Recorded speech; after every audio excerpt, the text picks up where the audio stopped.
নমস্কার বন্ধুরা, ক্ষণিকের অতিথি চ্যানেলে আপনাদেরকে স্বাগত। আজকের কালেকটিভ রিডিংয়ের জন্য ইউনিভার্সের তরফ থেকে কি মেসেজেস আছে জেনে নেব। জেনারেল কালেকটিভ রিডিং, সবার জন্য সবটা ম্যাচ করবে না, যেটুকু করছে সেটুকুই নেবেন, বাকিটা অন্যের জন্য ছেড়ে রেখে দেবেন। এটা একটি timeless reading.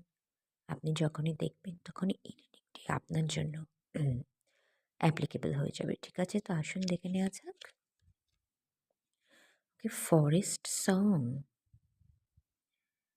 Nurture your inner child with love and compassion. আপনার ভেতরের যে একটি বাচ্চা রয়েছে, ভেতরের বাচ্চা যে সত্তাটা, সেই সত্তাটাকে কোনোভাবেই কিন্তু মেরে ফেললে চলবে না। সেটাকে জাগিয়ে রাখতে হবে। সেটাকে কিভাবে জাগিয়ে রাখবেন? নিজের প্রতি ভালোবাসা এবং নিজের